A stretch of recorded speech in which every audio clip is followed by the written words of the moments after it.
People follow people, they don't follow products. I need to figure out, is this a CEO or founder that people want to follow? Because it's really hard to build an organization around a vision or a belief that can exist without people. But ultimately, we are working with other humans. We are working with leaders. We are working with visionaries. And so I need to know, would I want to work for this person? Do I believe in them? Could I get other people to believe in them too?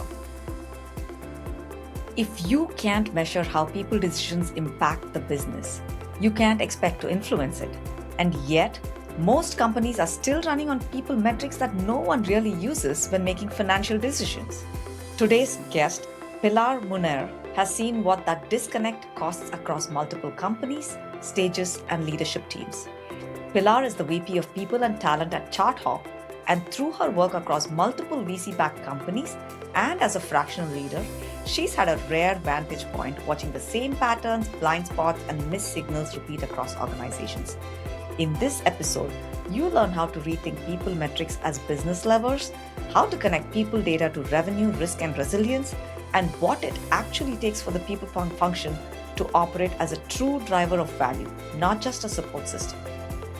Welcome to People Multiple. I am Jia Ganesh. Here, we unpack how talent decisions act as leading indicators of enterprise value and shape whether companies earn a premium multiple, scale with strength, or stall under pressure.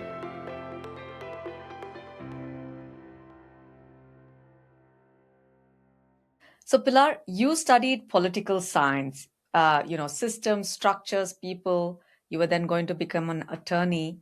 And then you ended up building people functions in some of the most demanding VC-backed environments. Looking back, was the instinct to connect people to organizational outcomes always there for you, or is that something you developed? Yeah, good question. I think the answer is both. I think it was always there, but not to the extent of which I understand it now. I think it evolved. When I was in school and in my undergraduate program, I think there was two things that were really influential for me, like two classes or two like pieces of coursework that I took that really influenced how I think about systems and structures. One was a political ecology class, which was really interesting. So basically environmental politics.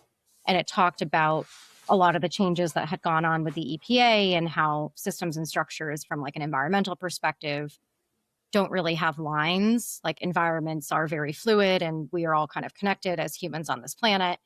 And I think it was a really good example for me of just how much we're all interconnected and how much making certain changes have an impact. And then the other class or, coursework that I studied that I think really impacted me was more around immigration policy. And that was another one where you kind of think about almost in like the reverse, all these kind of like in some ways artificial lines that we've created in divisions from like a government structure perspective. And then you sort of have like the innate existence of humanity.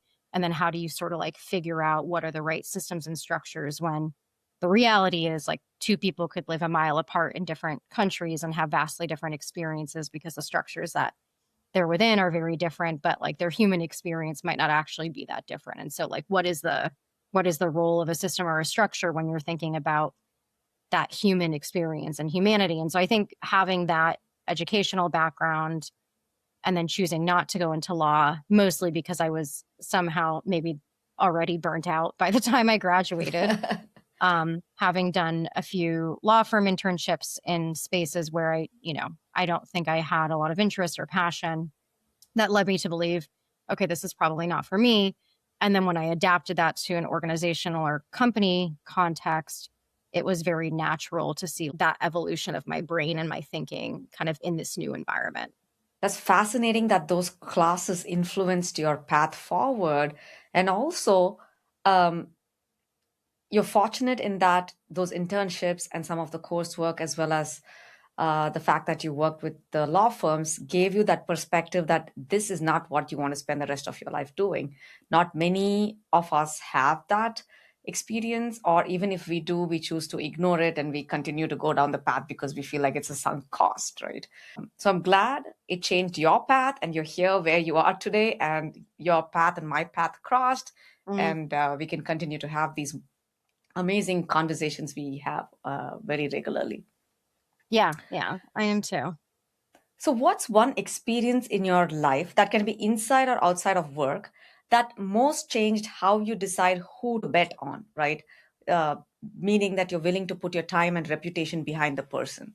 So, that could be, for example, people that you've met at an inflection point in your life, maybe a relationship, a health moment, a career moment, anything. How did you decide on who you want to put your time and reputation behind?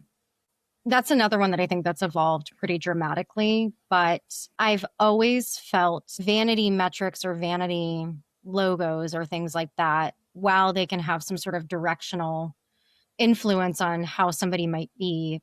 I think I realized really early on in my first job out of college, and I think even to a degree through some of my experience, like applying to school and then going to university, that being qualified or having a degree from a certain Ivy League school or prestigious institution doesn't necessarily make you a great candidate, right? And I think there's like two reasons for that. One is I think a lot of what I often think about is that people who rely really heavily on those sort of like indicators or attributes don't always ask themselves, are the things that that person learned or experienced actually what's good for the environment I'm in? Versus it's an indication that this person's going to be successful or they're smart. And it's not that those things aren't true, but I've always found that to be a little bit of like a lazy review. Whereas when I think about it, you have to really go beyond where someone went to school or what their title might be, or maybe they worked at a company that has a good talent reputation, and really think about, well, what is this person bringing? What's their experiences cumulatively? And then what is the environment I'm asking them to be in, right? Because that's really at the end of the day, the relevancy. It's you can have all these various experiences. And so I think I learned that pretty quickly. But I think from a personal standpoint, the reason why I ended up believing that so strongly is because I had so many initial experiences, both I think in university and undergraduate program, and also in my first few years at a school where people who you would not have thought would be the most high performing, the most successful were. And I say you may not have thought, people who on paper had lower GPAs or didn't graduate from the most prestigious programs, didn't work at, Google or Amazon. And I think it really taught me very quickly that you have to qualify everybody to the context that you're viewing them in. And like that ultimately ends up being the most important thing. And I think maybe that's also partially influenced by the fact that I've always felt that way about myself, which is I've never personally gravitated towards those types of opportunities or experiences, in part because I cared less about what the maybe more impressive brand of that was and more about like, well, what do I want to experience and create? And sometimes I want to take a bet on a company that's much less known because I think the experience is going to be much richer versus more stable and more pre-programmed or understood. And I think with talent, it's kind of similar to that, which is I always bet and I always hire based on like innate skills because you just cannot teach those. So self-awareness, curiosity are the two biggest ones for me. You cannot make someone self-aware and you cannot make them curious. But there's a lot of things I think you can teach people. And so I've consistently bet on folks who on paper would not look impressive to a lot of people, but I think have really demonstrated to me that been like the most high quality peers or even mentors or just colleagues that I've had in my career. That's a gold mine of information that you just shared there. I want to dig into a couple things. One is that the early part of what you said had a lot of good life lessons for people, right?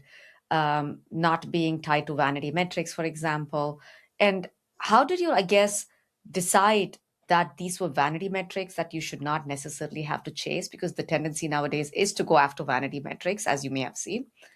And then the second question I have is what you said with respect to hiring talent for innate skills. And I think you wrote about it in one of your blog posts on Medium as well, is you genuinely care about people that are self-aware and curious. How do you assess for both those aspects? Because those are very difficult to determine in a 30-minute, 40-minute, an hour-long interview.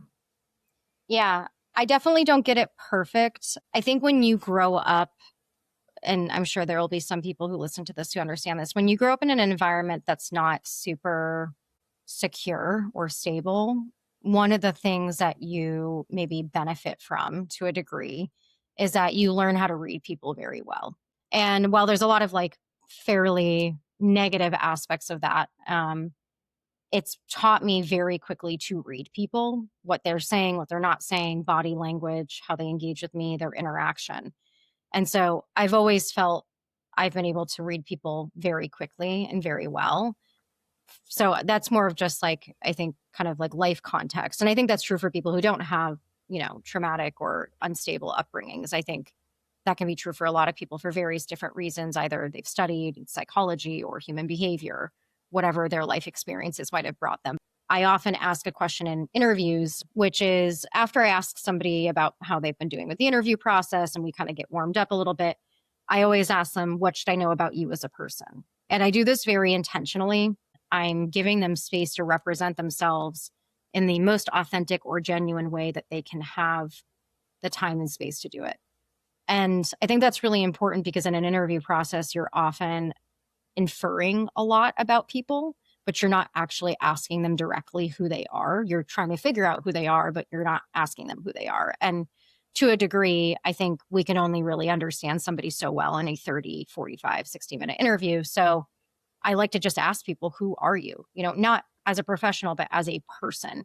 And I think it says a lot about people, what they choose to bring up. I think people are fairly honest.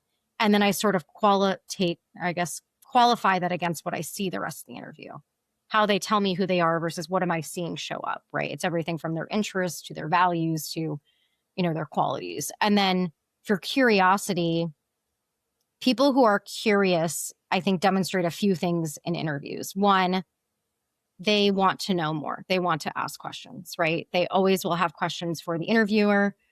And it's not because they've got like kind of pre-programmed questions. We just start talking and they're thinking of things. They're connecting all these dots. Their brain is like, oh, okay, yeah, this is something that I've done. Oh, that's really cool. I didn't realize you did that there. And so that's one thing I usually pick up on. But the second one is that curiosity bleeds like way outside of work. And so when I ask people, what should I know about you as a person? I also end up finding out, where does their curiosity lead them outside of work? What are they interested in? What hobbies do they have? How has that evolved over time? And then another area for both curiosity and self-awareness is I ask people a two-part question, and the way that they answer, not just what they say, but how they answer it, tells me a lot. I usually will ask them, if you took this job, where would you anticipate friction? So think about what is important to you. Think about what you know about this job. What's not going to go well? Because it's never going to be 100%, but can you be introspective and curious and really think about it and give me, or just yourself, a response to that? And the second thing that also brings it out is I ask people, if you were to leave this company, why would you leave? Based on pattern recognition. And again, I'm trying to pull out, how well do you understand yourself? How well do you know how you're motivated? And then again, have you been curious and thought about this? What's the push and pull for you? So it's not a science by any means. I think we get it right, we get it wrong, but they're just certain things that I'm looking for. And a lot of it ends up being how somebody, whether or not it's how they want to be perceived, how they end up being understood, right? By me as, some third party that's just met them. Those were amazing pointers for folks that may be in the job process. And it's fascinating that you bring these up because these are relevant to any stage of your career. Even at a senior level, you could be asked these kind of questions where you need to reveal yourself and reveal your level of self-awareness. And especially as we all understand, the higher you go up the career ladder, your self-awareness needs to be more so that you can lead from that place of authenticity rather than, some of the vanity metrics that we sometimes see. Uh, Pilar, most conversations about the people's function generally start with what's broken. You don't have that mindset. You operate from a conviction that HR should be embedded in the business and not necessarily talking about fighting for a seat at the table. How did you develop that belief and mindset before most of the other HR professionals did? We still hear conversations about HR is asking for a seat at the table, which is not true anymore. But you seem to have that mindset even before most of the industry did. How did you develop that? I would say it's two things. One, like sheer arrogance. Like I just just believed it. Um, and I think to a degree, like if you believe it, you can create it, sort of thing. But to be honest, I actually think it came from more of a place of ignorance than arrogance, which was I hadn't envisioned a world in which that wouldn't have been the case. So I wasn't like preconditioned to believe that HR didn't have a role. I worked with some absolutely fantastic HR leaders and peers in my early career. It never occurred to me, I guess, is what I would say early on, that this wouldn't be the case. And so I maybe was a little bit delusional to agree, but I think it was good delusion in that my early career experiences were that HR was embedded. HR was part of it. It was a talent strategy. And so I think that completely influenced it to a point where I, maybe didn't get 100% every time, but I was very disciplined about pursuing opportunities where that was always the case. And I just was unwilling to compromise. I think if it is where you lean and what you enjoy, once you've had it, you don't want to not have it. And so I've been pretty specific about what positions I'm willing to take based on the fact that that has to be a requirement for me. In fact, it's not just a requirement.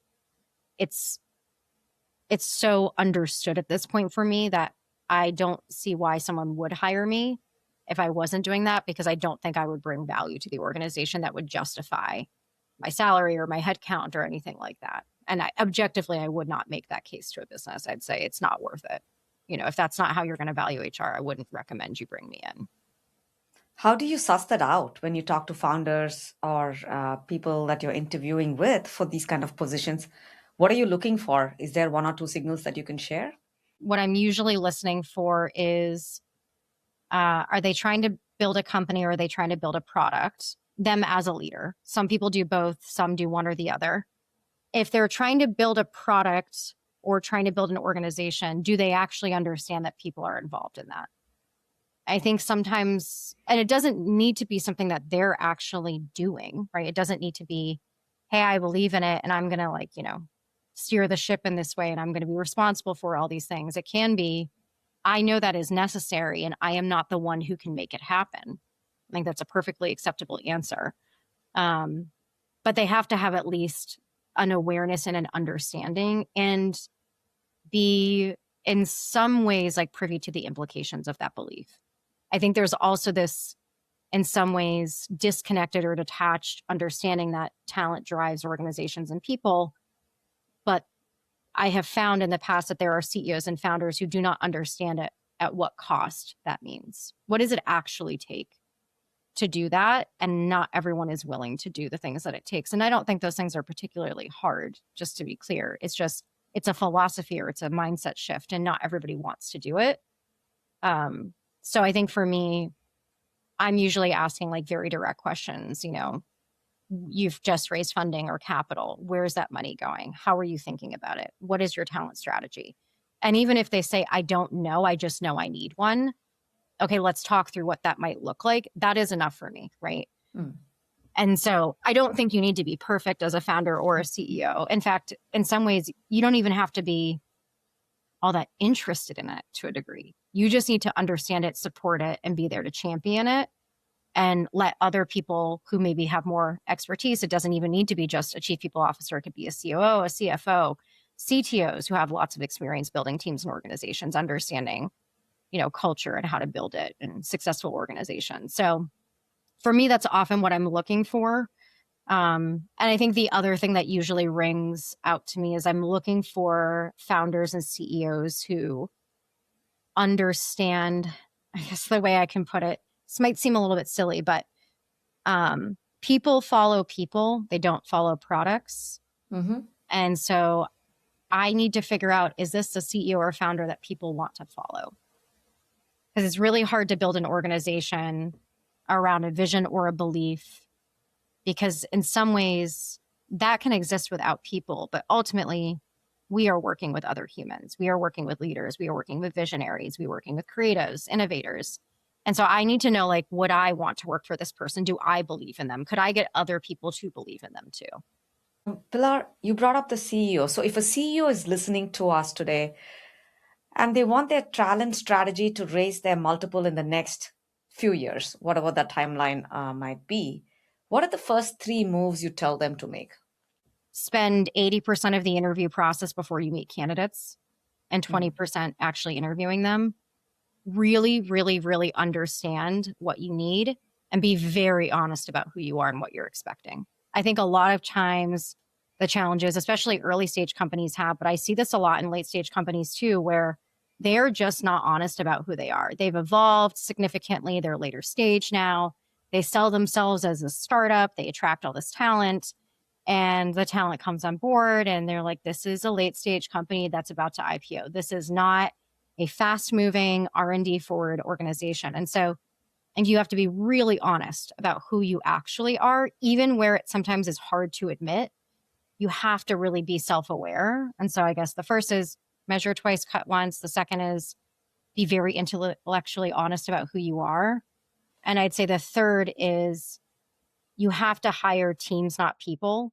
So don't hire individuals, hire groups. You have to think about everybody as a complement to each other. And I think oftentimes what I see hiring managers and founders and executives struggle with is that they can get so tunnel vision on this one particular hire that they don't see the bigger thing.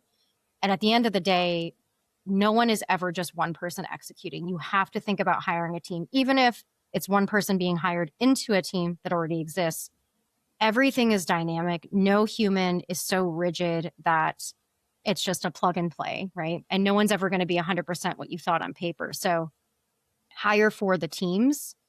And I think that ends up being like one of the most important things. So I guess those would be off the top of my head three that I'd probably recommend. The point you made about hiring for the team, right?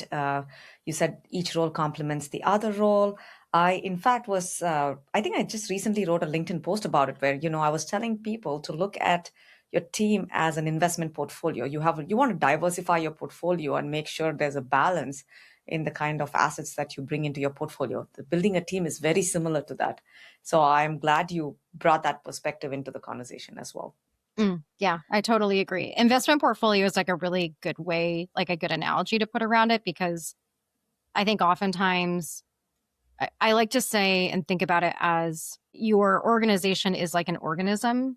It's living, it's evolving, it's dynamic, it's Hmm. not stagnant. And so when you introduce something new into it, it starts to shift and evolve too, right? It's not squares on some sort of board. You just kind of slot one in one after the other. And so you do have to really think about how are you diversifying it? How are you complementing it? Right. And I think investment strategy is always like diversify, diversify, diversify, right? You don't want to be somebody who's gotten all in on one particular talent profile. And then you realize all of these people think the same. They've got all the same background and experiences from all the same companies and all the same pedigree. They think the same, and now it's just groupthink, or we're not necessarily like exponentially growing what our capacity is because we're just replicating it in more of like a linear fashion. Yeah, and that's where the principle of rebalancing your portfolio also comes in, right? Hmm. Just like you rebalance your portfolio on a particular cadence, you want to rebalance the people on your team because some people outgrow the team at some particular points in time, depending on the stage and growth of the company itself. So, yes, that's a great way for us to think about building teams. Yeah, no, that's a great point. The rebalancing the portfolio is super important too. Pilar, you've worked and you continue to work across multiple companies, especially now that you're fractional, you have access to multiple companies that you work across. I believe many are pre IPO and growth stage tech companies, right? But Hmm. when you look across them, where do you see talent most obviously affecting valuation? Do you think that could be in areas around the growth or margins or risk or other things that I'm not probably mentioning here? Oh, that's interesting. Where do I typically see it? I I'm going to kind of qualify it in like a very different way, I guess, which is when I think about the employees that I've seen, let's call it maybe the past 6 years, who have the highest impact. They could be in any role. It doesn't even need to be the most senior. It can be a role that 10 other people do the same thing that they do, but we've somehow given them the space to be creative against the vision and the objective of the company. And Mm. they're able to tackle it in a way that we maybe couldn't have envisioned, right? So if we are clear and say, this is ultimately what we're trying to do as a company, this is our 1 year vision, 3 year, 5 year vision, these are the objectives that we have, and we give them kind of like a job description and remit. When you think about that and you think about the most, like, I would say personally, the best expression of an employee performing against that is, it's not that the tasks are done well, it's that they know how to meet the brief and the objective, and you give them the space to ideate and innovate towards that. So I'm often looking at people who are doing what I would consider to be the shortest path from A to Z without having to spend $100 million, hire a team of 200 people, but they're thinking about it in a much more calculated fashion, right? Because you can, I think in some ways, I almost think of that success as brute force, which it has to happen at that point. You're just throwing so many resources at it. But for me, the people who are really growing the top line are the ones who actually really understand what the objective is and they're innovating against it. And they're experimenting or they're executing in a way that gets us there either quicker, faster, better, smarter, because Mm. they've challenged maybe what we've defined as their job description and tasks associated. And they've been able to create an even more innovative path to get there that kind of proves their value beyond the salary that we have associated with their role. I want to dive into that a little bit further. Can you walk us through an example of where a talent decision clearly changed how you or the leadership team or investors thought about the company's future value?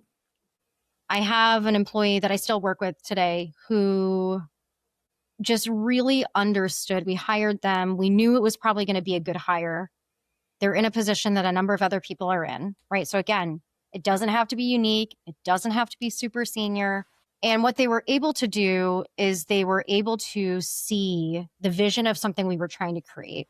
And not only were they able to help with the strategy and the execution of it, they fundamentally changed how we decided to approach it because of their expertise, their knowledge. But it's not just that. Like, I think that's the part that we often get caught up in.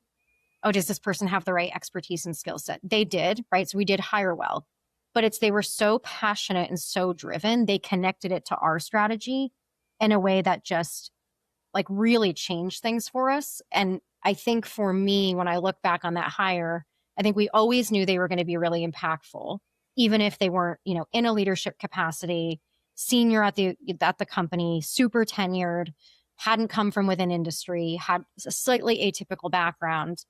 Um, and they helped us kind of, deliver on a new product and business line really effectively. And they were able to ultimately kind of carve out a role that ended up becoming new that now multiple people have, I think in part because how they were able to establish it. So it was definitely for me a great example of anyone can have super high impact. You just have to find that people with all of those right various qualities and kind of like ingredients and timing and all of that. I'm so curious, but obviously I don't need to know who the person is. But maybe you can elaborate a little bit more on the circumstances. What was happening before they came, and what looked different maybe 6 to 12 months down the line? And how did that show up? Was it in numbers or in the boardroom? If you Mm. can just share a little bit more so we understand what journey they took the company through. Yeah. So ultimately, it was a new business and a new product line, and we Uh, had envisioned it. So it was something that we knew was likely coming.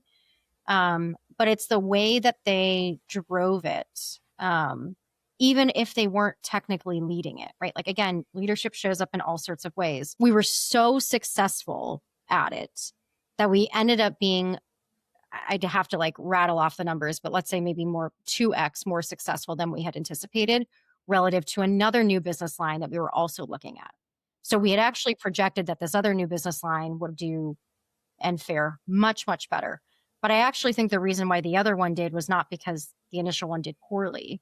I think it's because we were so calculated and focused because of the work that that person had done that our first entry into the market was at such a high curve because we were so precise on where we were going to be, what we were going to say, how we were going to say it, how we translated it to clients and prospects, we didn't fumble, right? And so I think that often does happen is you are creating a new product or a new business line or a new division, and you're slow to start because you've got to find your footing. You're assessing product market fit, all of that.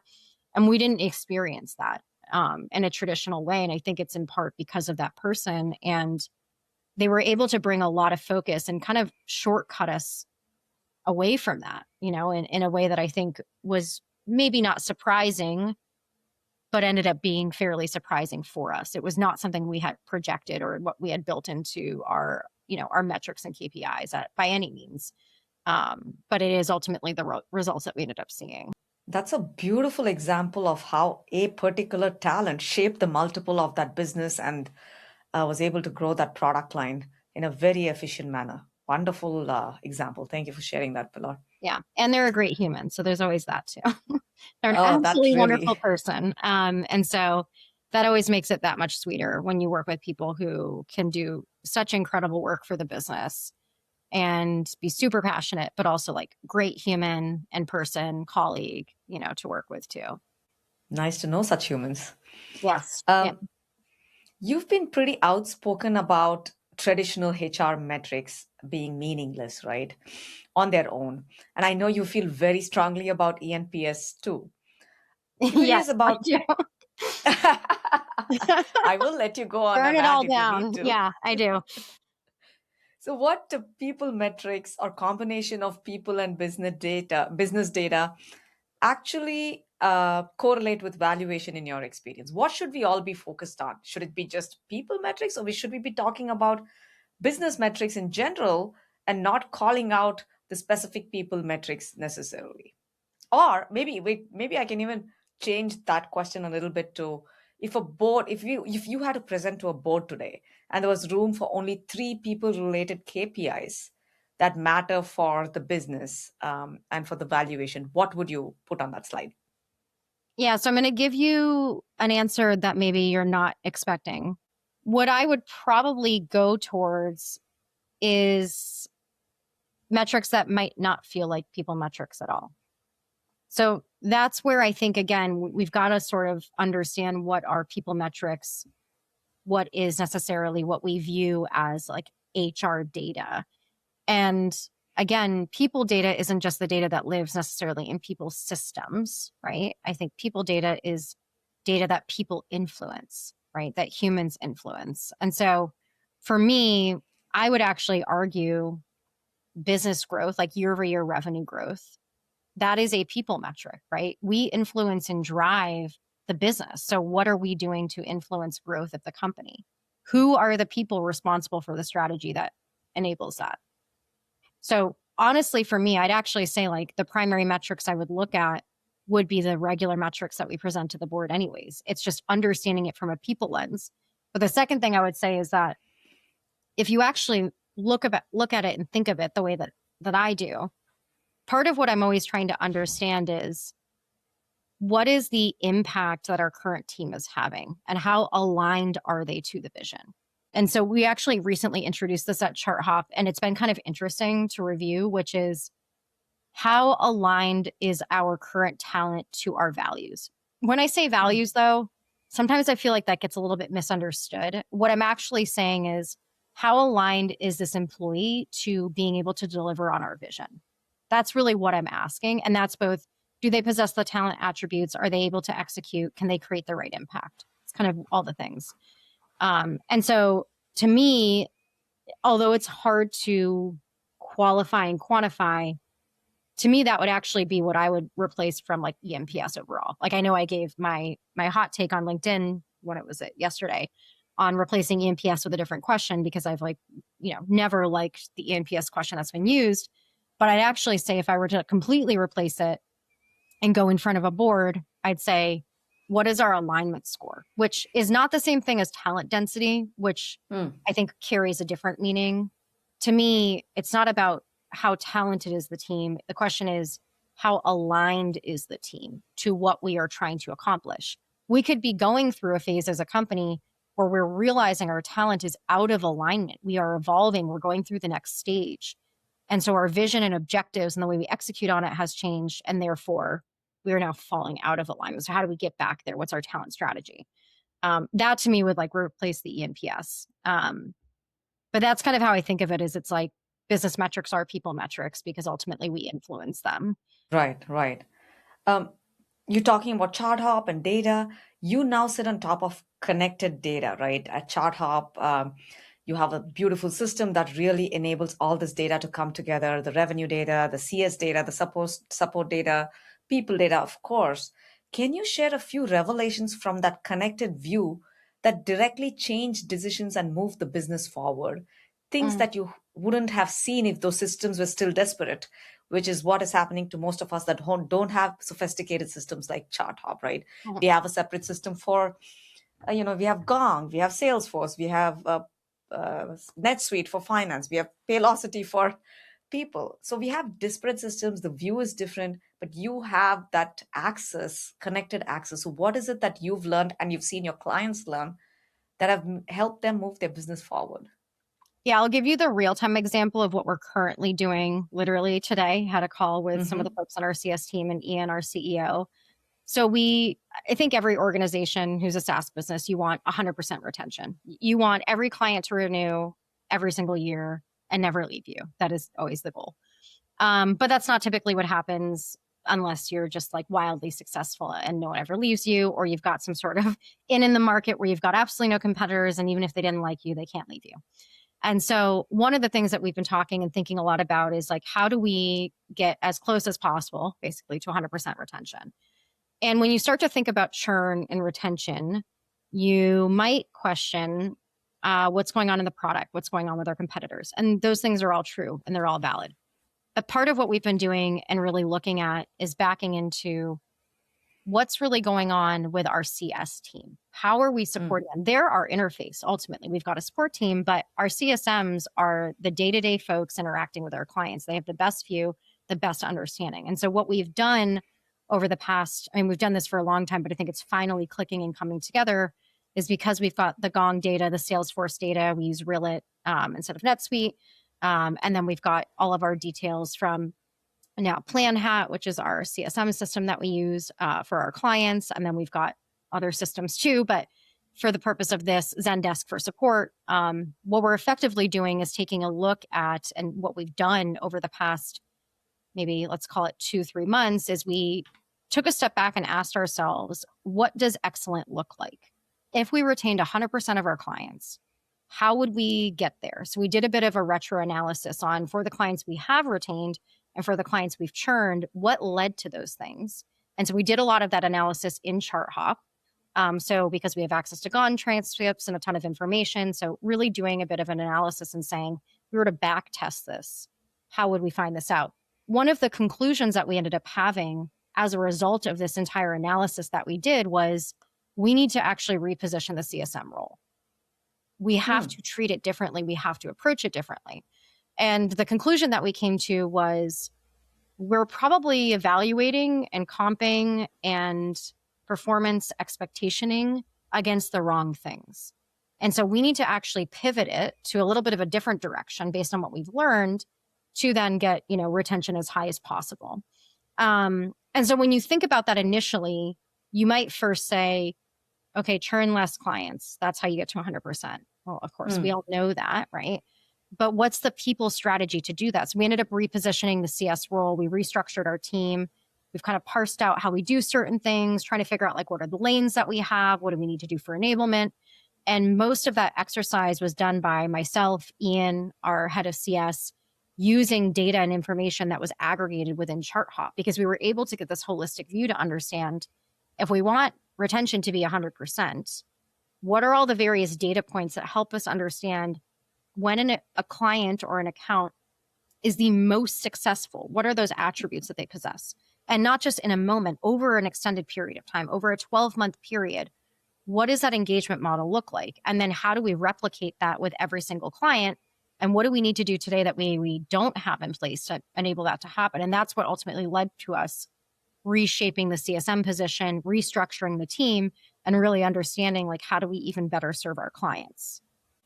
That is a lovely example of how the talent strategy directly impacts the business outcome, right? And you are able to pivot the incentive mechanism, it sounds like, and actually the role description itself for the CSMs in order to move the lever for the business.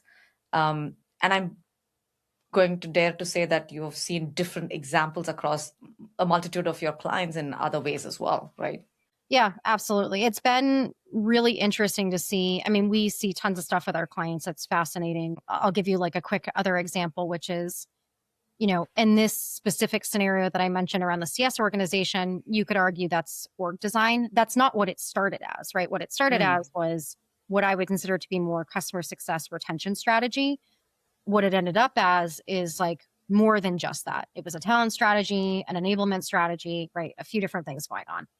What we also see though on the headcount planning side with our clients is when they've got that aggregate of data and information in ChartHop and they're using AI to run an analysis on various future scenarios of their organization, they're able to actually influence it across various trajectories and runways. So you can kind of say, okay, you've got access to our revenue projections, our cash projections, you've got access to our performance of our team, build me out 5 different scenarios of like maybe under these different conditions what I should be doing, or maybe this is one condition. I want 5 different ways to approach it from an org perspective. I want one where we take the existing R&D team and we rematrix it. I want another one where we invest heavily in international go to market. I want another one where we do, right, all these sort of things. And I think ends up being really interesting because when you think about what typically goes into headcount planning, I don't think we often get an opportunity to actually connect all of that data and ask ourselves, what does that future org or that future business look like? And I think oftentimes we're having to operate in many ways off of gut and just hmm pure revenue projections and growth models, right? It's just a kind of a calculator of if this, then that, right?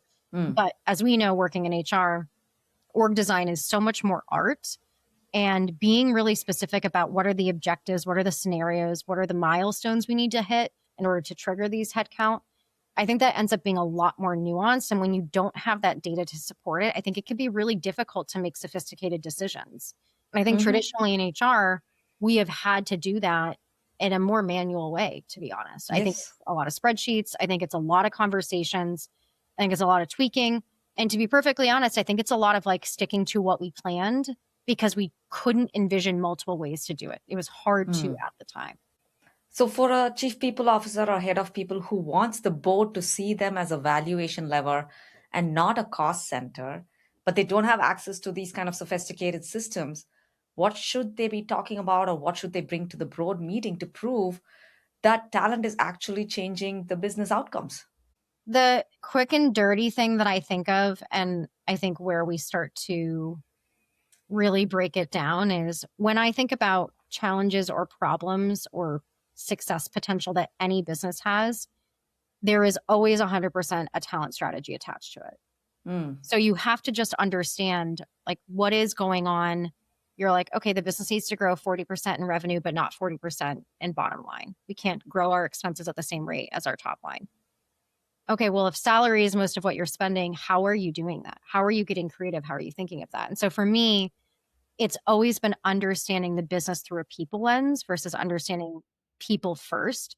Yes, it's of course it's people, it's humans, it's businesses and teams, but really understanding what is going on with the business and what is the appropriate talent strategy on both like a micro and a macro level. And I think from a board perspective, oftentimes the conversations that I'm having with board members is really around what is the business strategy and how do we affect it. I'm not saying this is what we need to mm, do here, here, here necessarily, but oftentimes we're talking about like what are the critical executive hires we need to make? Why do we need to make those particular hires? What's the direction that we need to go in with the team? What's that going to cost us if we make this type of investment? Like understanding that salary decision.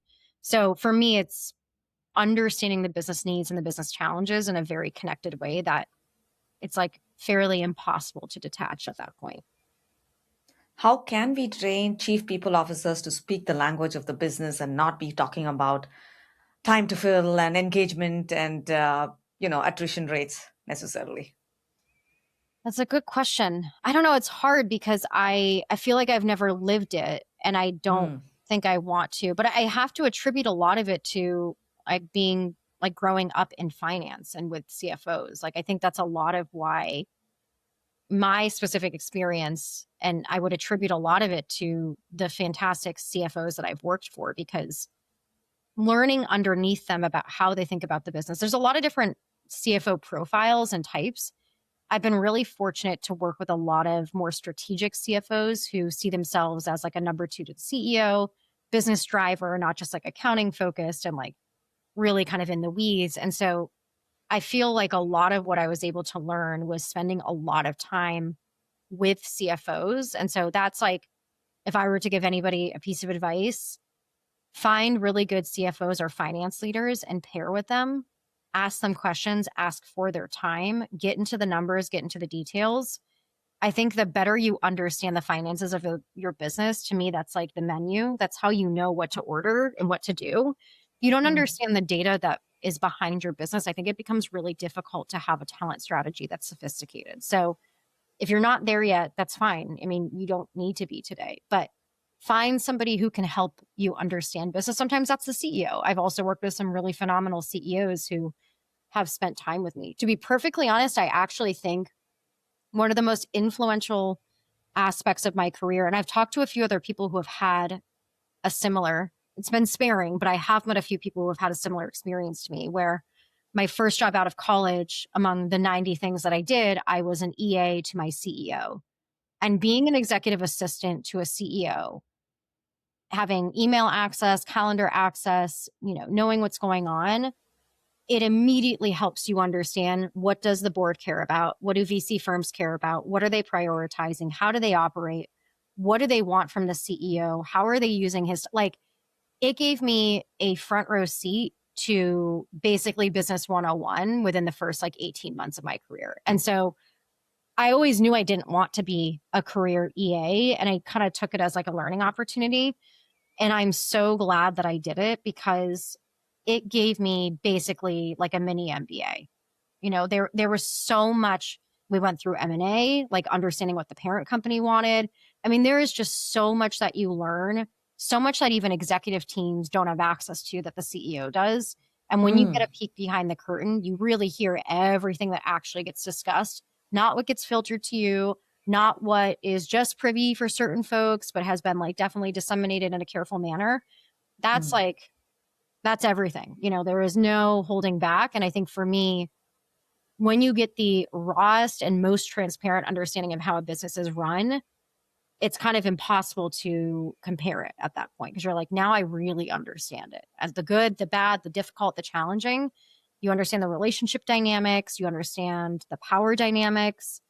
It's very, very important. And so, if you're a chief people officer now, I'm not saying go be an EA. That's a little Yeah. bit of a hard move. But for me, I'd actually say, like, if you're looking to be in HR, start as an EA, which I know sounds wild, but I don't think getting your MBA can give you what I got, because that's more philosophical, that's more theoretical.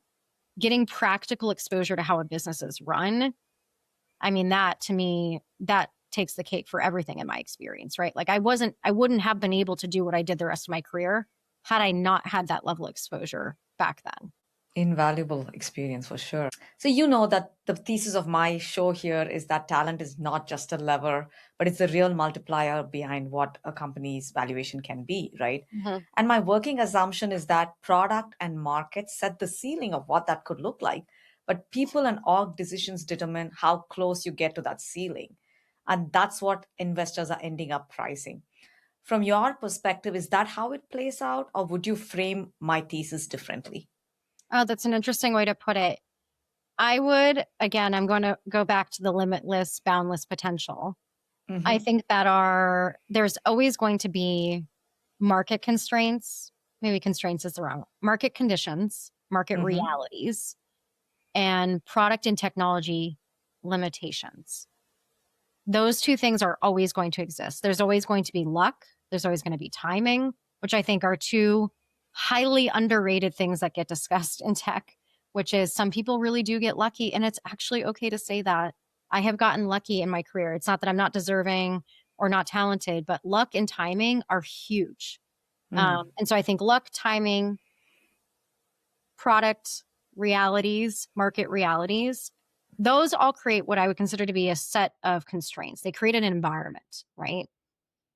But the people that you hire are the ones who ultimately figure out how limitless or boundless that ends up being for your success. I mean, there have been companies that have done phenomenally well in markets or sectors that we couldn't have envisioned would have been as large as they were, right? And part of what ends up happening, I think, for the most successful companies is that they actually create the market. And so it is impossible to create the market without a person or a vision or a team behind it. And so that's what I think ends up being really interesting for investors is that I think the biggest risks that pay off are the most unknown, the most unqualified in some ways. You've got some leading indication or predictions, but you've got a team of people and they basically create something that doesn't even exist today. They literally establish a market or a sector, and then that ends up producing the success. And to me, that doesn't end up being like market saturation. That's literally market creation. And I think that's some of the most interesting stuff. But again, that is really difficult to do when you don't have the talent because they're literally envisioning it's not, I want to take over and saturate a market that exists. It's tangible. I can see it. Let's create the product. We know that there are clients. We know that there are consumers. It's literally no one knows it. No one can see it, but I have a vision. Let's go create it. And we're also going to find the revenue associated with that. I think to me, that's like the people multiple on, X 1,000 is literally creating revenue and success out of almost thin air is the way I think of it. Awesome. I'm going to take you through a few rapid fire questions. You can go as deep as you want or keep it surface level. It's just a few pillars. So let's go for it. One talent decision you wish every founder would make earlier because it changes the exit story later. Hire a CEO if you are not that person. It is okay to not be the CEO. It's fine. Not every founder is meant to be a CEO. It is totally okay. But you just you gotta admit it. You gotta identify it, go and hire that person. And that doesn't mean you're a failure. That doesn't mean you're not successful. That means that you've put your business above yourself and prioritize your investors and put your ego maybe or your pride to the side. Yeah, and I believe that applies to other roles as well, right? When you know you've outgrown the role, you want to bring in the right person on to take on that role. One people risk investors still underestimate in diligence. Founder. I'm going to go to that again. I think having worked with VCs for long enough, I still see, every firm is so different. Everybody's got a different risk assessment and profile. Really assessing the founder that you're investing in. I think there are definitely some firms that I think they understand the makings of a really successful founder, but it's really interesting to me. I think you can do all the numbers and all of the market assessments and, the I analysts and all of that and the MBAs galore. But at the end of the day, you're also, if you invest early stage, if you're investing like, post Series C, this is a little bit different, but the founder typically still has majority control of the company. They are typically the CEO. They are leading the organization. Who are you investing in, right? You're kind of at that point, maybe, yes, product, but depending on how much control you're going to get and board seats and all of that, vet your founder. Who is that founder? And what are they going to evolve to be? One thing I always think about when I hire executives, but I would say this is actually true for most hires that I influence or make, is what's their ceiling? So what is their ceiling and do they know that ceiling? That would be my thing for, investors to look at, which is like, know your founder, know and understand them, know their ceiling, make sure they know their ceiling, have that honesty, that trust, that mutuality. And that ties back to what you started us off with, which is self-awareness. The founder being self-aware is so critical to this board founder relationship as well. Yeah, absolutely. Oh, well, we can't have an episode without the word AI thrown into it. So we could have done a whole episode on AI, Gia. I'm kind of glad we haven't gotten there till now. It's kind of fun. Yeah. So I'm going to give you a really short one. So now that AI is pervasive and taking over most of our lives in many ways, do you think people can still continue to be the multiple, or is AI going to be the multiple in the future? A good question. Maybe I'm going to give you both. I'm going to say yes. How about that? Yes. As in both are true. Both can be true at the same time. AI doesn't run on its own.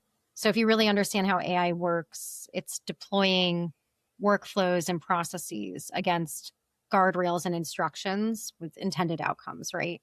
People have to design that.